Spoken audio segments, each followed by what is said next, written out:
What is going on, guys? Today I wanted to do a little bit of a video because Crown Tundra comes out on the 23rd of October. A lot of people were thinking that it's the 22nd, but actually that's just for North America. It actually comes out on the early hours of the 23rd for Europe and I believe most of Asia. I'm not really great with my time zones, but I wanted to make a video just talking about the three main things that I'm excited for. Obviously, there's a lot of things coming out with the Crown Tundra, but these are the three main things that I'm most excited for.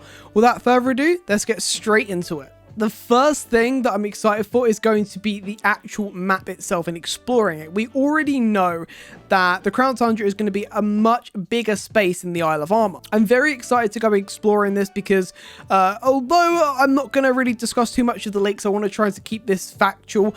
We've seen roughly how big the map is, and I haven't seen it myself, but what I'm hearing, it is a absolutely huge map. Obviously, to go alongside this, we get to play through the story, get to get all the Reggies, get to see all these new landmarks and stuff like that, get to explore the new wild area that's inside of this expansion. And honestly, just overall, I'm really excited to see what they do with it, and hopefully that the story comes along with it is a little bit better than the Isle of Armor, because although it was a good story, it just was quite short.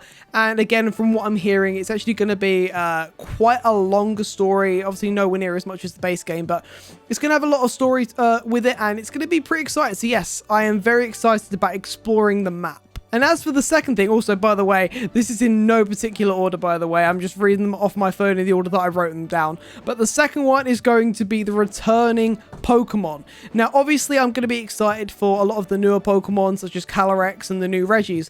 But I am even more excited for the returning Pokemon, especially because a lot of my favorite Pokemon are returning in this DLC expansion.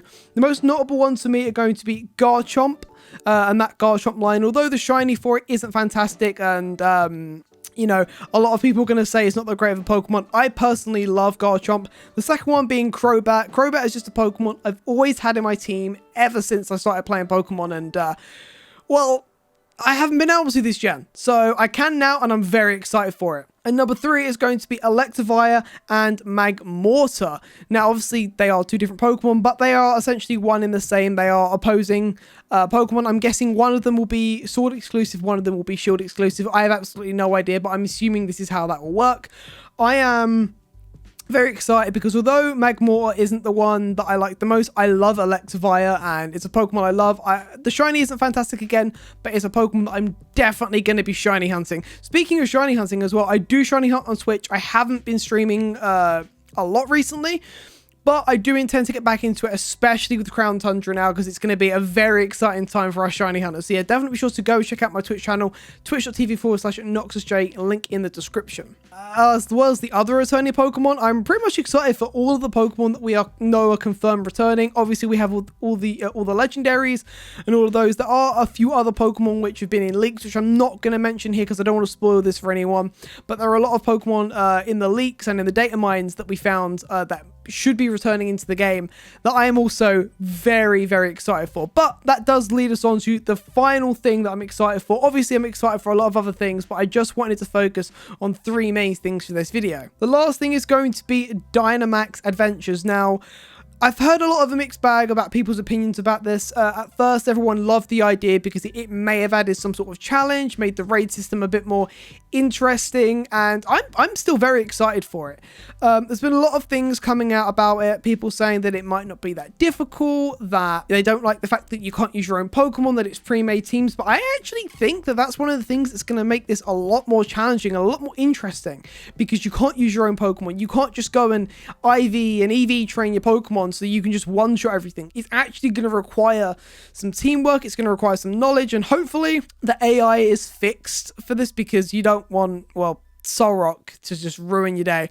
But there is a potential that this could be a really, really interesting feature. Now, obviously, there's a lot of different things. I'm just reading on my notes here that I've got a list of things that we know are coming for Dynamaxx Adventures and things that I'm hoping for, but I'm just going to list off a couple of them here. Like the first one says, you know, the first one says, but the first one is being able to battle legendary Pokemon and potentially catch them. Now, as far as I'm aware, you can catch them because we've seen it in the trailer. You know, you see them throwing like a massive Pokeball that you would normally in in any other raid. And a couple of ideas have pointed to the fact that there's like 5 battles in the inside of the Dynamaxx Adventures. You start at like a 1-star, you go all the way up to the 5 stars, and the 5-star being the legendary Pokemon, and then you get a chance to catch it. Now, as for whether or not these Pokemon would be shiny locked, I would have imagined that the legendaries at the end are shiny locked, but again, I have absolutely zero idea. I'm not going to say yes or no to any of this because I have absolutely no idea. So guys, that pretty much wraps it up for the things that I'm most excited about for Crown Tundra. Obviously, there's a lot of other things that I'm excited for, but I'd love to hear from you guys in the comments below what you guys are most excited for. Or if you guys disagree with what I'm saying, I'd love to hear it. Anyways, guys, thank you so much for watching, and I'll see you guys in another one. Peace out.